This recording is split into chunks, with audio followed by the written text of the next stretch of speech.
Hey everyone, my name is Michael and welcome to the Growth Mindset channel.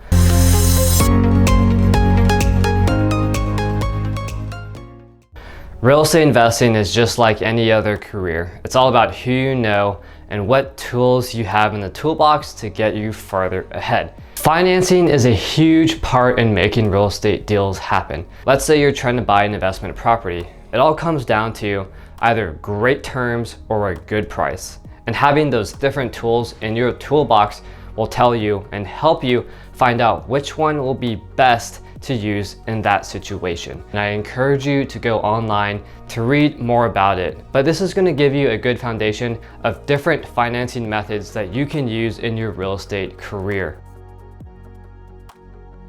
So the first one is cash. The pro is that it's fast, it's easy, it's certified funds, and you can use this as a negotiation method because cash is appealing.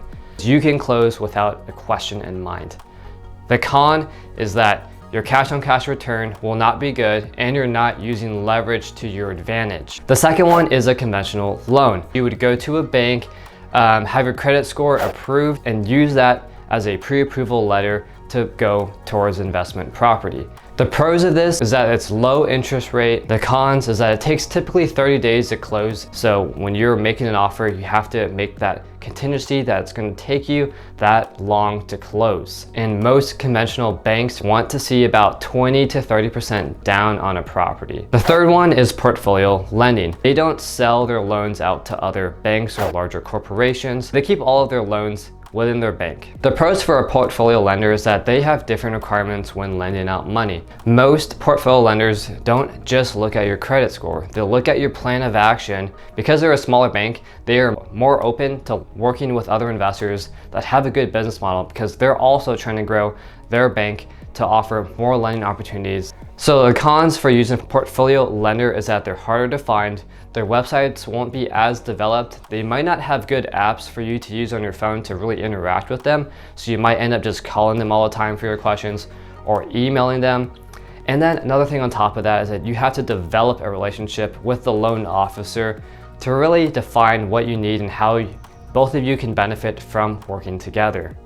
Their rules are not as plain and simple as large banks, so there's a little more customization involved, but that also requires more questions to be answered. The fourth one is a hard money lender. The hard money lender evaluates your property based off of your after repair value. You would have a hard money lender pay for the rehab, and then you would refinance and go into a traditional lender. The pros is that you can close in typically 5 to 7 days.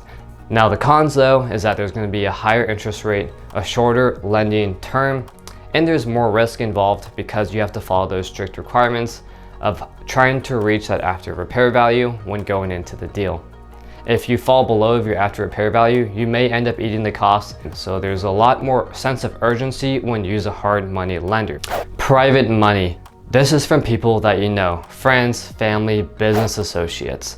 It's money that's already out there that you know people have. You just need to write the terms for that person you know so they can lend you money. The pro is that interest rates can be rather low. You get to write up the contract with that individual so you can negotiate length of term, the interest rates, and how you plan on paying them back. The cons though is that now you're dealing with relationships. You want to build confidence with them that you'll meet deadlines and that they'll be able to recover 100% of their money after they lend it to you.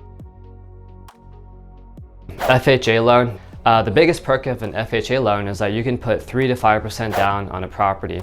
If you're buying your first primary residence, you could also make it your investment property by buying more than one unit at once. You can buy a duplex, triplex, or fourplex, and you rent out the other remaining units while you live in one of them. And that can count as your primary residence. So you don't need that much money to close on your first deal. The cons though is that because you put 3 to 5% down, you're going to have a higher mortgage payment. Your cash flow will be reduced a little bit because you have less money in the deal. So keep that in mind when you're crunching the numbers. Owner financing is another method I wanted to bring up quickly. Basically, you have an owner that owns a property free and clear.